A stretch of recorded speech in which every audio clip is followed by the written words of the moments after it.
La semana pasada llegaron nuevos miembros de nuestro equipo de Velika Kladuša. Venían en taxi desde Croacia por la noche y en el camino se encontraron con agentes de policía impidiendo y haciendo retroceder a las personas que intentaban entrar en suelo europeo. Estos son las llamadas devoluciones en caliente. Es muy habitual que nuestro equipo escuche historias sobre ellas, pero es muy raro presenciarlas. De hecho, las devoluciones en caliente suelen producirse en la sombra, cuando no hay ojos que las observen. A menudo invisibles, estos sucesos suelen tener lugar en zonas en las que solo están presentes las autoridades y las personas en tránsito. Es una técnica sistemática que se usa para reprimir el movimiento de personas que intentan cruzar la frontera y provocan una gran sensación de aislamiento e injusticia para las personas que lo sufren.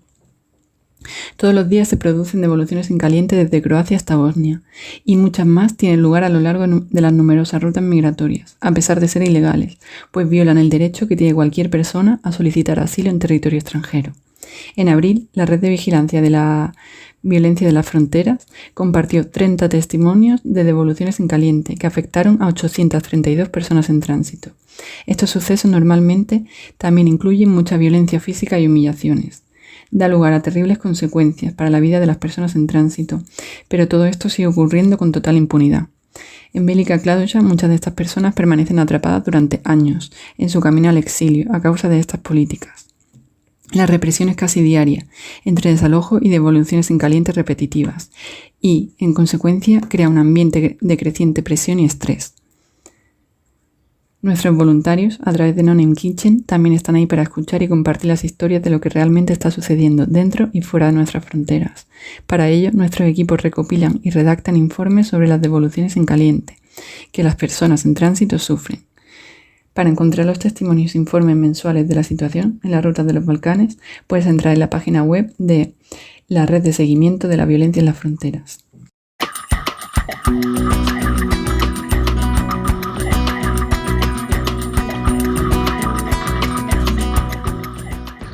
Todos los seres humanos nacen libres e iguales en dignidad y derechos.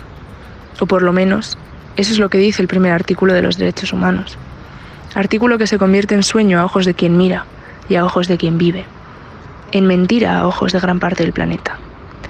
Esta última semana ha sido especialmente intensa en Patras. Tras los múltiples arrestos que dejaron las fábricas medio vacías, sus lugares han sido ocupados por más personas en movimiento con esperanzas de una nueva vida. Afganistán es precioso, me decía una de ellas, mientras la acompañaba al hospital. Y le pregunté, ¿echas de menos tu país? Sí, me dijo, me dijeron todos. Y me mostró una frase en el traductor que leía, mi país está en ruinas. ¿Qué es la libertad para vosotros?, os pregunto. Para algunos un sentimiento, para otros una bandera, una palabra, una señal. Para la mayoría, una forma de vida ideal. Un trozo de papel, un ticket, y si tienes suerte, un vuelo. Un vuelo que dependiendo de tu origen nunca serás capaz de tomar. Una palabra cuya connotación depende precisamente de tu origen. Y es que ¿sabéis qué forma toma la libertad para los refugiados aquí, en Patras?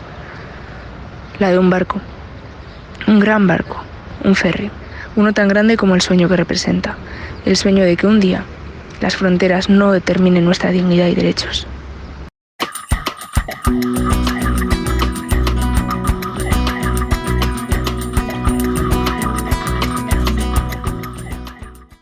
Hola, soy José Antonio desde No Name Kitchen Ceuta. ¿Qué recuerdos os vienen a la mente cuando pensáis en vuestra adolescencia?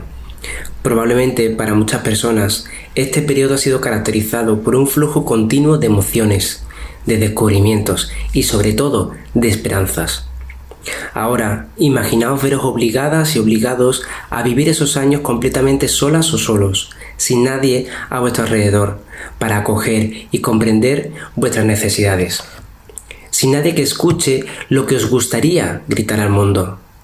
Imaginaros tener que vivir en la calle, experimentar en primera persona el trauma de tener que dejar vuestras casas y a vuestros seres queridos. Tal vez para siempre, tal vez solo un par de años, quién sabe. De un día para otro, encerrar vuestra existencia en un coche que a partir de ese momento, y si tenéis suerte, se convertirá en vuestro hogar para los interminables días que vendrán. ¿Cómo lo afrontaríais? Personalmente me cuesta responder a esta pregunta. Tal vez el imperativo occidental que a menudo nos lleva a evitar enfrentarnos al dolor desencadena en mí también mecanismos de autodefensa que no me permiten identificarme plenamente con estas situaciones. Por otro lado, sé a ciencia cierta que si no hubiera tenido a mi lado a personas que se han ocupado de mi salud mental a lo largo de los años, quizá no estaría contando esta historia ahora. En Ceuta, cada día, decenas de adolescentes pasan sus días en la calle, con la esperanza de ganar lo poco que necesitan para sobrevivir. Es cierto que muchos de ellos encuentran refugio en esa pertenencia al grupo, pero esto no significa que puedan encontrar en ese grupo todo el apoyo y todo el soporte emocional al que todo adolescente tiene derecho, porque al fin y al cabo siguen siendo niños.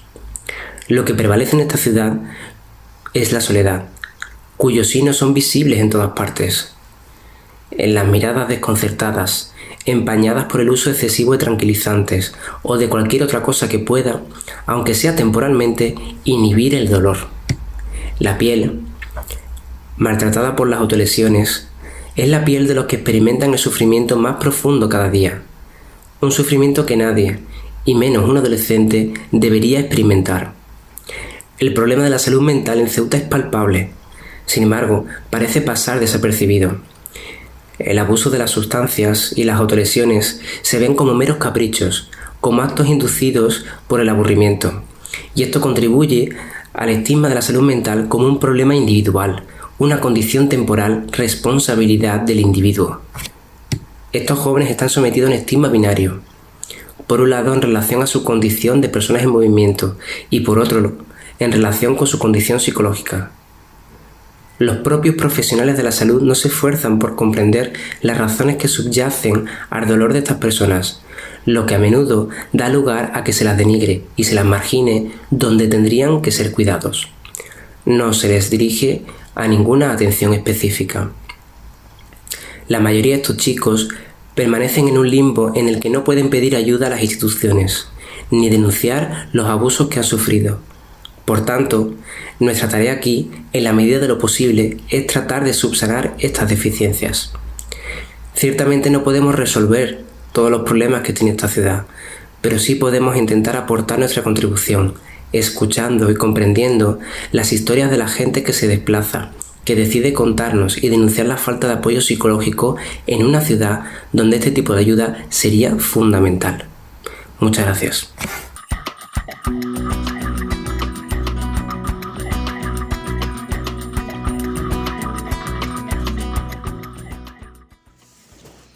Hola, soy Cometa y hablo desde la ciudad fronteriza de Melilla.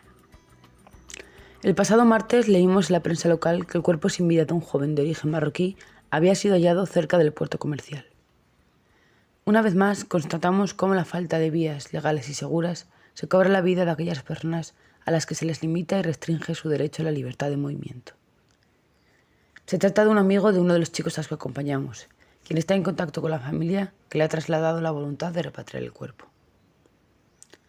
Como viene informando y denunciando AMDH Nador estos últimos días en sus redes sociales, se trata de un proceso complicado y largo, a veces incluso imposible, que priva a las familias de poder dar un último adiós de manera digna a sus seres queridos. Seguimos constatando el aumento de dudas y sobre todo miedo de acercarse a la Oficina de Protección Internacional a solicitar asilo entre la comunidad de origen marroquí. Surge el temor de que los documentos presentados les sean retirados y requisados, como ya hemos observado que ha ocurrido en ocasiones en el pasado. La información sigue siendo escasa y manipulada, dificultando e impidiendo el acceso a tramitar la solicitud de asilo. La falta de acceso a vías legales y seguras provoca que las personas que desean llegar a Europa tengan que arriesgar su vida usando alternativas mucho más arriesgadas y peligrosas. Hemos observado cómo ha aumentado el número de personas que intentan hacer risky cada noche en el puerto, práctica que consiste en intentar entrar como polizones en los barcos que cruzan el mar del Borán. Incluso los chicos comentan que alguno de ellos ha logrado llegar a Península. El 31 de mayo a las 00:00 se abrieron los pasos fronterizos de Ceuta y Melilla para aquellas personas que tuvieran en vigor su documentación de trabajadoras transfronterizas. Según ha informado la delegación del Gobierno de Melilla, en las primeras 14 horas no se ha registrado ninguna salida a Marruecos. El caos, la desinformación y confusión que se ha generado a la hora de tramitar la renovación de la documentación exigida para poder cruzar la frontera ha causado que no hayan sido muchas las personas que lo hayan podido hacer. Un saludo, nos escuchamos pronto.